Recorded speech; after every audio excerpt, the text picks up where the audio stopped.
नमस्कार, मैं जनमक्त शिवम गौतम। और जिस तरीके से आज 7 घंटे लंबी सीडब्ल्यूसी की बैठक हुई, उसकी सारी बातें अब खुलकर सामने आ गई हैं।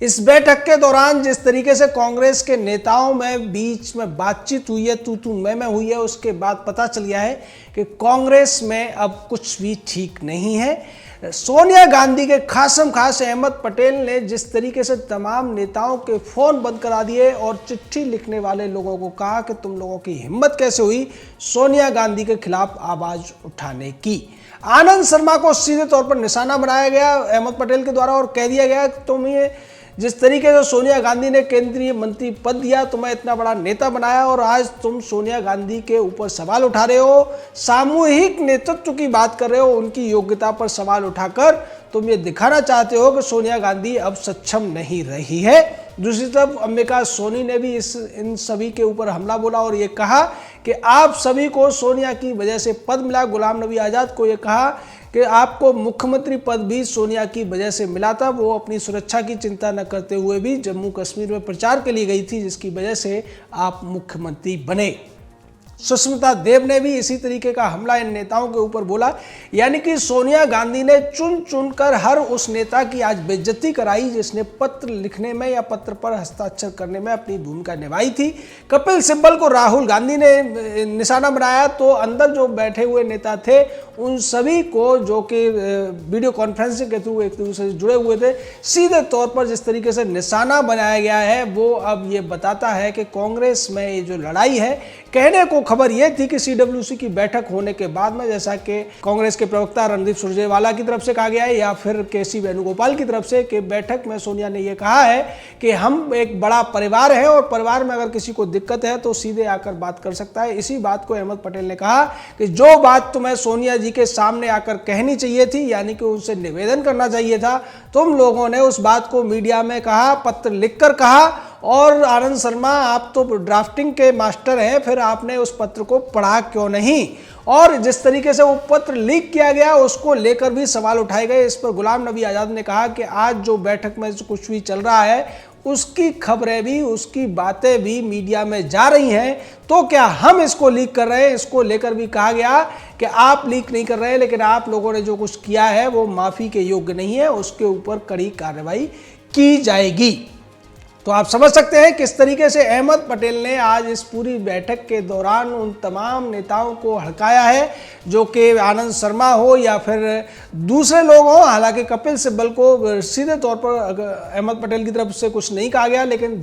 जिस तरीके से अहमद पटेल और सोनिया गुट के दूसरे लोगों ने नेताओं की खरी खरी सुनाई है, उससे तो ऐसा लगता है कि आने वाले समय में या तो ये नेता सीधे तौर पर सोनिया के सामने भीगी बिजली बनकर पूंछ हिलाने लगेंगे, या फिर ये खुले तौर पर अब बगावत करने के लिए मैदान में सामने आ जाएंगे। शायद इनमें से कुछ नेताओं की अंतरात्मा जाग जाए और ये खुले तौर पर अब सोनिया को चैलेंज कर दें, राहुल गांधी को चैलेंज कर दें। लेकिन हाल फिलहाल तो खबर ये है कि कपिल सिब्बल और गुलाम नबी आज़ाद ने सीधे तौर पर हथियार डालते हुए लग रहे हैं। दूसरी तरफ आनंद शर्मा की जो बेइज्जती की है अहमद पटेल ने पूरी की पूरी बैठक में, जिस तरीके से लताड़ा गया है, उसको लेकर कुछ नेताओं में सुगबुगाहट है और उन्हें लगता है कि आनंद शर्मा, जो कि राज्यसभा में विपक्ष का उपनेता है, उसके साथ अगर इस तरीके की बात अहमद पटेल कर सकता है तो निश्चित तौर पर आने वाले समय में बाकी नेताओं की कुछ नहीं चलने वाली है।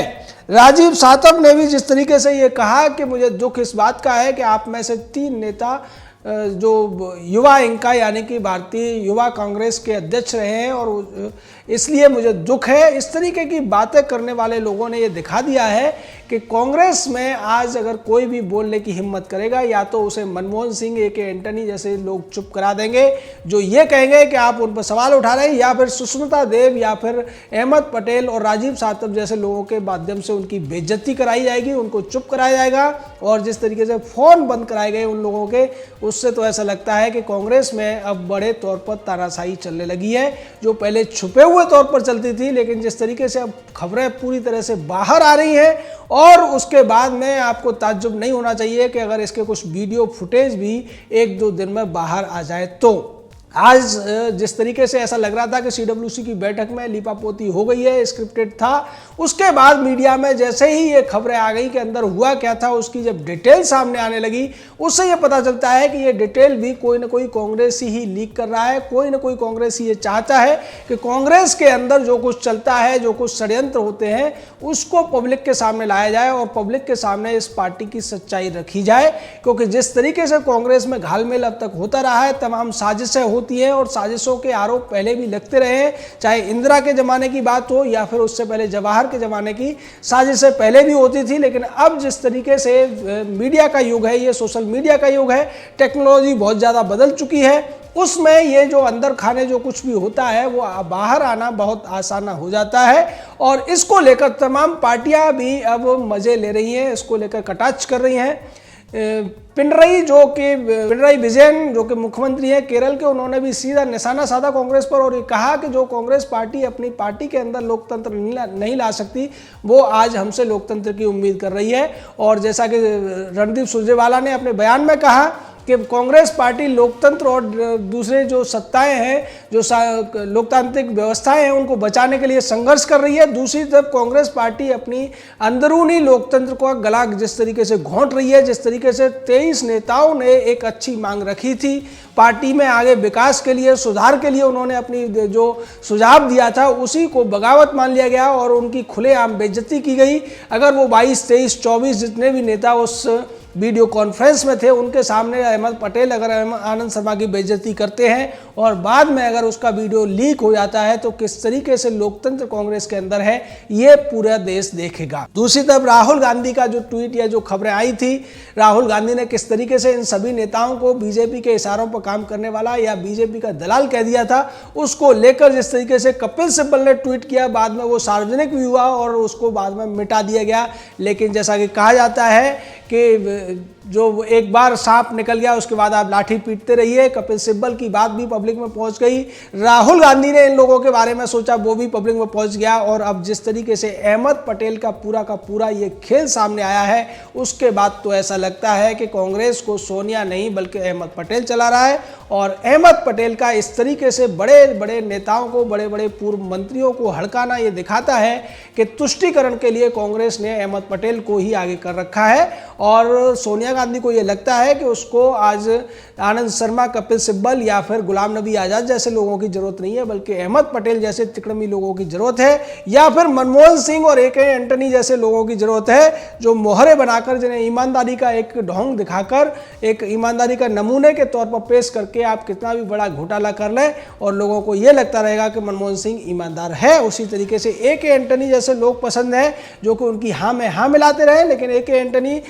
कभी कभी अच्छी बात भी कर जाते हैं और वो पुराने राज भी खोल जाते हैं जो कि कांग्रेस के ढके हुए राज है। जैसा कि उन्होंने एक बार संसद में भी कह दिया था कि हमारी तो नीति रही है कि बॉर्डर पे कभी भी डेवलपमेंट मत करो, जिससे दुश्मन ज़्यादा अंदर तक नहीं आ पाएगा। या फिर उन्होंने एक बार कहा था कि राफेल के लिए हमारे पास तो पैसे ही नहीं थे, तो राफेल की डील हम कैसे कर लेते। इस तरीके की बातें करने वाले AK एंटनी हो या फिर अहमद पटेल जैसे लोग हों जो पर्दे के पीछे रहकर सारी चीज़ों को मैनेज करते हैं। लेकिन आज जिस तरीके से CWC के बीच में जूतम पैजार हुई है, तू मैं हुई है, उससे तो ये लगता है कि एक जो बड़ा वर्ग है जिसमें ज़्यादातर 70 साल से ज़्यादा के CWC के मेंबर हैं, वो ये चाहता है कि या तो सत्ता सोनिया के पास रहे या राहुल गांधी के पास रहे। अहमद पटेल ने यह भी कहा कि राहुल गांधी ही अध्यक्ष बनेंगे और इसको लेकर प्रस्ताव तैयार हो चुका है, आप सभी को उसको मानना है और राहुल ही इस पार्टी का बेड़ा पार कर सकते हैं। यानी कि आज जो बैठक हुई थी उसमें जिस तरीके की चर्चाएं हुई थी वो भी सब स्क्रिप्टेड ड्रामा था, बने बनाए डायलॉग्स थे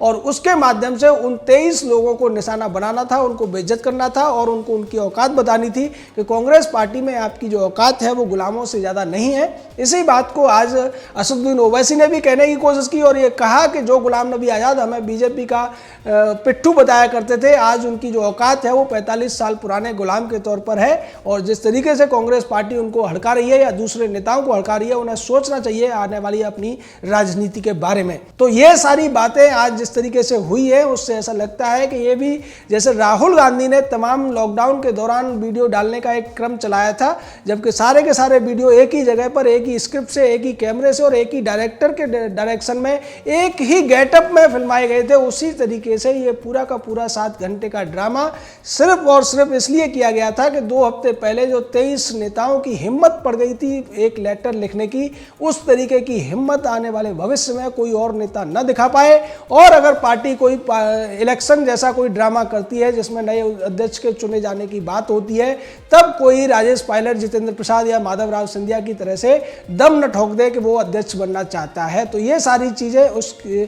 उस तरीके से नेताओं पर एक दबाव बनाने के लिए, प्रेशर बनाने के लिए हुई थी। और आज जिस तरीके से अहमद पटेल ने अपना रूप दिखाया है, उसके बाद ऐसा लगता है कि आने वाले समय में अहमद पटेल ने जो कहा है पार्टी में वही होगा। जय हिंद, जय भारत।